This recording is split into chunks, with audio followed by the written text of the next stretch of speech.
Hello, welcome to the Elone Show. I'm your host, John Elone. In this episode, no regulars, because reasons, as always. As for our guest, he's from West Minnesota, currently in his office, and he is a writer. Ladies and gentlemen, I give you Brent Olson. Hello, how is everyone? Fantastic. So, how's life? Did you ask me how's life? Yes, I did. Well, life is pretty good. I live in the place I want to live, doing the work I want to do. So yeah, life is good. Alright then. And is there anything you've been up to recently or currently working on at the moment? Well, I had a book come out not too long ago that I'm quite proud of. That's uh, that's probably why we're talking now. It's an alternative history book called Between the Helpless and the Darkness about trying to come up with a better ending for the world, and I just had to start 1,000 years ago to make that work. Hmm, very nice. What kind of writing do you do exactly? Well, I do a lot. I have a syndicated column called Independently Speaking that comes out once a week for about 30 years, and I've got 8 books, including 3 novels. So I do just about every. I've filed stories from 22 countries on 6 continents. I haven't been able to find anyone willing to pay me to go to Antarctica yet, though. So I'm still aspiring to that. Nice, very good. How did you get started as a writer? I just woke up one morning and decided this is something I was going to take a whack at. There really was no deeper reason than that. I just wanted to do it. I never really had a mentor. I was 40 years old before I got paid for writing, so I'm not educated as a writer, but I'm good. Very good, very good.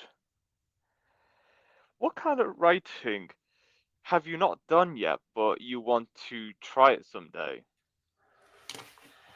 Well, I don't know. There's writing that I admire, like Robert Caro's books about Lyndon Johnson. These meticulously researched, deeply informative books.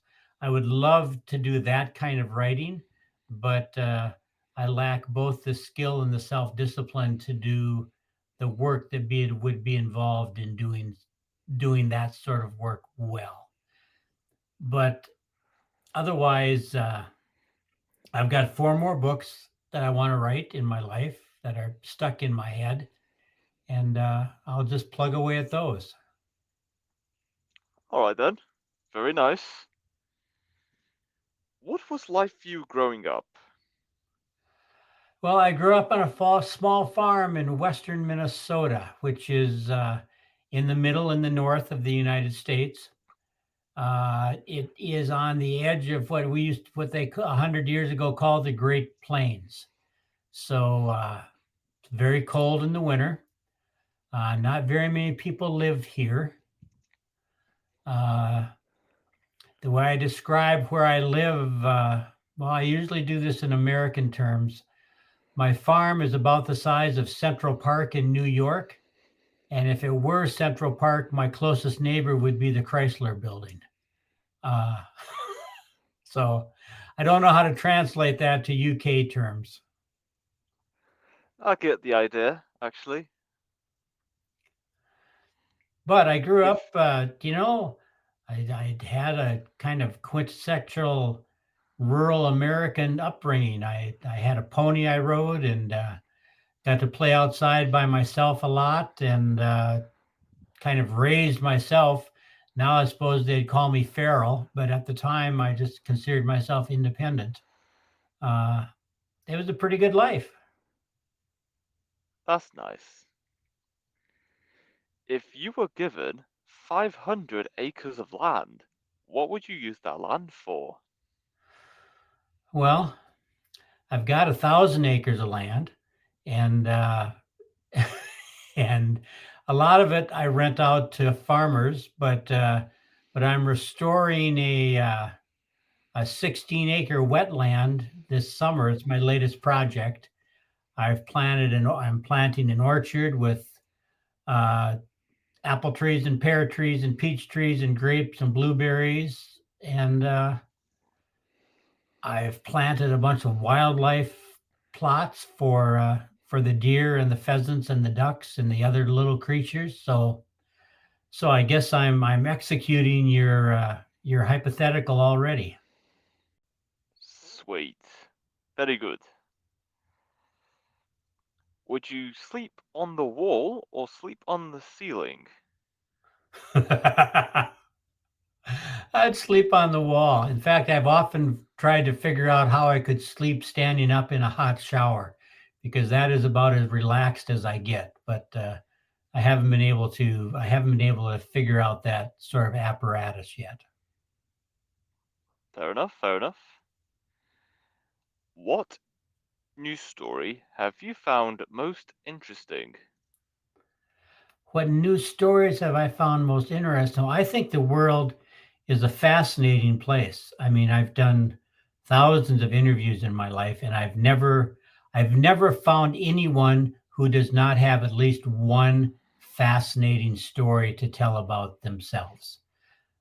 Sometimes they don't tell it very well, and sometimes they maybe only have the one. But the world is full of infinitely interesting stories. There's no doubt. I could not name one because I think this world is an endlessly fascinating place. Sweet. Have you ever met anyone famous? Uh, I met Robert Bly, who is a famous American poet. In fact, one line on my resume is I once drank all the whiskey in the house with a world famous poet. So that's one of the more notable lines. I've met Pete Seeger, the American folk singer.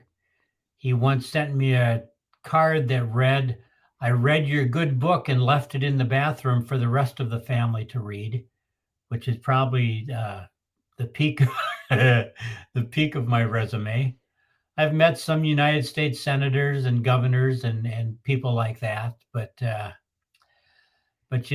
no Keith Richards or Bruce Springsteen's or no one like that. Fair enough. It's good enough, I'll say. If you were hosting a dinner party and you could invite 5 guests, dead or alive, who would that be? 5 guests. That's five. That'd be a nice sized dinner party. Uh, for the conversation,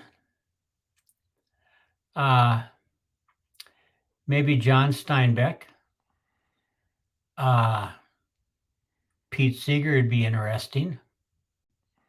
Martin Luther King Jr., uh, Bob Dylan, although my understanding is he doesn't talk much, and maybe Winston Churchill to fill in the conversation void, because I would like to ask him, and I guess I'd need to be briefed on the correct form of address. But my opinion about him is, he was wrong about so many things except for being right about Nazis. So if you're right about one thing, but it's the biggest thing, does that cancel out everything else that you're wrong about? That might spark an interesting dinner conversation. Yes, it will. And so much that bada boom, bada bing, just like that. Where has where was the furthest you have traveled from where you were born? uh, I have had gigs in Uganda and New Zealand and China, all of which are very far from where I've been born. I suppose mileage wise, New Zealand is probably the furthest, but China is probably the furthest in terms of an utterly foreign culture. Yes, exactly. What could you give a 40-minute presentation on without any preparation? I could talk about my books. I could do 40 minutes on that. I could tell stories about my life. You see, I've got four collections of essays and a memoir. So I could do 40 minutes without any preparation. I'm not convinced I would be fascinating for all 40 minutes, but I could talk for 40 minutes. Yes, I can feel it already. If you were to travel back in time, what decade would you want to live in? Oh, wow. I don't know. I don't know. Maybe the 60s. I think the 60s were pretty interesting. There was a lot of nonsense that went on, but there was sort of a feeling of hope and possibility, other than the whole Vietnam War thing. But yeah, that would be a wish, wouldn't it? To wish I was living in the 60s, and then when I was there, I got drafted and sent to Vietnam. So so we'd have to put some caveats on that wish. Yeah, indeed. What would you do if someone deployed 10,000 spiders but suddenly made the world a fly-free zone?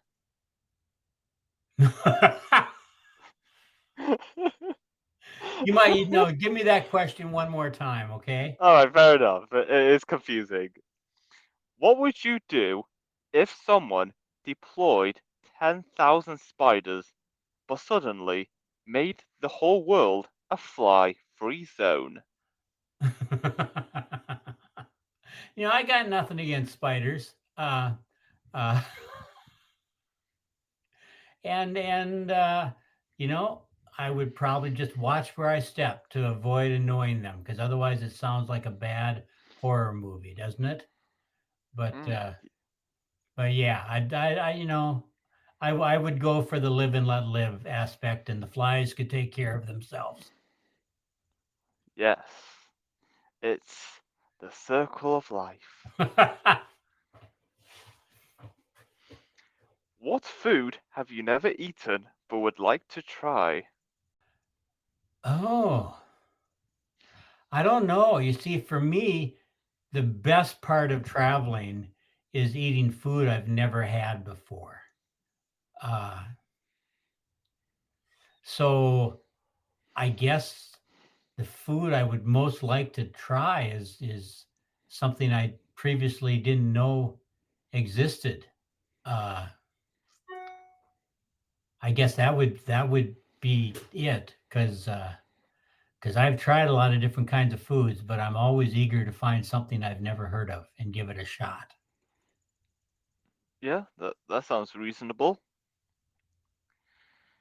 How much time do you spend on the internet? It depends. Winters are pretty long in western Minnesota, so December, January, February, it can be a lot. It can be many hours a day. Uh, Plus, it's my job. I'm a writer. I spend a lot of time typing on computers. But when the weather gets good out, then it drops down to I check my email and I read the Washington Post and the New York Times in the morning, and that's kind of it. Hmm, alright then. If your mind was an island, what would it look like? It'd be cluttered. It'd be cluttered. Uh, I lead a complicated life, so So if my mind was an island, there'd be a couple skyscrapers and some huts on the beach and a swamp and a lake and probably a climbing wall that I could practice rock climbing on. I mean, it would be a cluttered existence. There's no doubt about it. Yes, indeed. Very good. What is your favorite season? I think fall. I think fall because I was a farmer for many years before I started writing. And that feeling of potential fulfilled in the fall when you're wrapping up harvest and you're getting things put away and you're preparing for winter and you can look back on a season of accomplishment and look forward to a time where you're a little less busy and you can take a deep breath. So fall for the feeling of potential fulfilled. Yes, me too. What's your favorite type of day? My favorite type of day is when all my family's here, like at a holiday or something, because we have a big house, and usually it's just my wife and I. But when the house is full of kids and grandchildren and maybe some of their friends, and I get up early and I'm making breakfast for everybody, and you hear people stomping down the stairs or up the stairs from the basement, and the house kind of fills up with hubbub, and it's completely contrary to my usual placid life. Uh, that is my favorite kind of day, probably because I don't have it very often. If I had it every day, I feel I would feel crowded pretty quick. But a few times a year is a blessing. Yeah, exactly. Would you rather speak all languages or talk to animals? I think I would rather speak all languages because that's something. I mean, as a more or less typical American, I only speak English, and I'm barely, conversant in that. And I always makes me feel inferior when I go to another country and you meet someone, particularly small countries like Norway or places like that where if they travel, no one's going to speak their language, so they kind of automatically learn more than one language. So I always feel terribly inferior when I meet like a server in a restaurant and she speaks six languages. And so speaking all languages would be swell. It would help my self esteem considerably. Yes, I certainly say the same. What is something that only you know and no one else doesn't? Uh, I don't know. I lead a pretty transparent life when you have to come up with 600 words every week, year in and year out. You pretty rapidly run out of things to talk about. And I don't have a lot of secrets in my life. What do I know that no one else knows? No, I can't think of anything I know that no one else knows. I have some things that not very many people know. I remember one night when one of my nieces was about 9 and they were here for Christmas. I took her out to our barn and had her pet a horse. And I said, "Now, Claire, you and I are the only people on this farm that know what a horse's nose feels like on Christmas Day." So I know things not a lot of people know, but I don't have many secrets.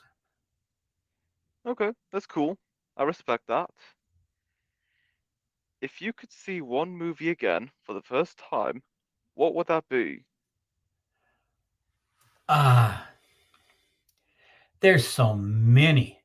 This is a discussion my wife and I have a lot because I have near total recall of movies I've watched. And if she goes a couple months without seeing a movie, it's like she's seen it all over again for the first time. And I'm really very jealous of that ability.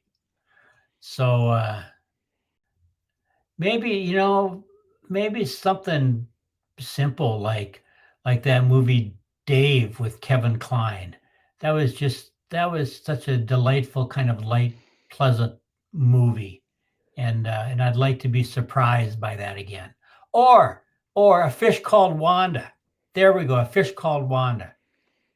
I laughed hysterically at that, and I would love to not see any of that coming and watch it again.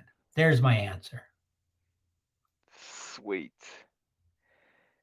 If someone wrote a book about you, what do you think its title would be?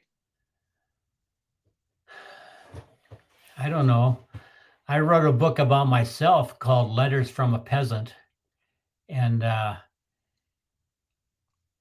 I don't know how self-aware I am. I really am constantly surprised by when I get hints of what people think of me. So, so, so I think the most accurate book would be called Letters from a Peasant, but uh, but as to what someone else thinks of me, boy, I haven't a clue. Hmm. All right then. Have you realized that in so little few months, something exciting is going to happen? I hope so. I hope so. Yeah, I mean, I sort of live. I mean, my daily life looks a little placid, but I'm always looking forward to the future. I'm always sort of anticipating wonderful things.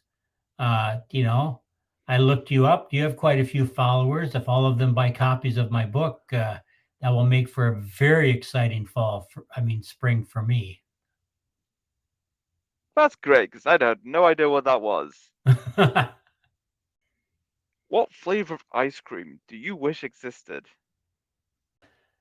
I don't know. I once had a gig in Vermont, and we stayed the night in the capital, and there was a Ben and Jerry's ice cream shop next to a used bookstore, and I thought this if they had an apartment above one of them, I could happily live there forever. Uh, Something really light and tropical, some sort of mango sorbet sort of a thing, which I'm sure exists, but I've never had a good one. Hmm, yes. What is the best way to start the morning? Best way to start the morning is wake up after a good night's sleep, come upstairs, make a cup of coffee, and watch the sun come up, and listen to the birds sing, and enjoy not having an appointment that morning so I can ease into the day. Yeah, sounds like my kind of morning too. Hmm. What kind of music do you often listen to? Well, I'm a pretty old guy. I listen to a lot of Bruce Springsteen, listen to a lot of, old rock and roll. I love old folk songs. Uh, that would kind of cover it for me. Ah, yes. If you were chosen to be a colonist or to colonize a new habitable planet, would you take it? Would I take it? Yes. Yeah, yeah. And I think I'd be good at it too. I mean, I've got some skills. I mean, I can build things, and I'm level-headed, and I'm reasonably easy to get along with. I can be kind of hyper focused on getting things done. Uh, that I would love to do that. Oh, that's interesting because a lot of people would turn that down, to be honest. Yeah, but why? I mean, boy, if you got a chance to see something you'd never seen before, and you got to understand, my great grandparents came from Norway in 1880. They left a place the family had lived for 1,000 years. And they came here where there was nothing except grass and water, and created really a pretty good living for their descendants. So that'd be kind of cool to do that all over again. Yeah, that's a good point. What has been the best period of your life so far? I think probably when my kids were growing up, and so 20s and 30s, when I still had that feeling of being more or less invincible, that anything was possible. Uh, you lose that. I mean, it's easy to lose that as you get confronted over and over again with the realities of life. But I would like that feeling. That would be a good feeling to have again, of that feeling that anything is possible, that it's all sort of within my grasp if I try hard enough. Yes, I like that. If you could live anywhere in the world for at least a year, where would that be? There's there's so many places I would love to do that. I'd love to. I'd like to have a second floor apartment in the French Quarter in New Orleans. Uh, I'd like to. A place I'd love to spend some more time is the Faroe Islands. Uh, I'd love to live outside Lyon in France and spend the year just eating really, really good food. There's boy, there's no end to places I could choose to live for a year.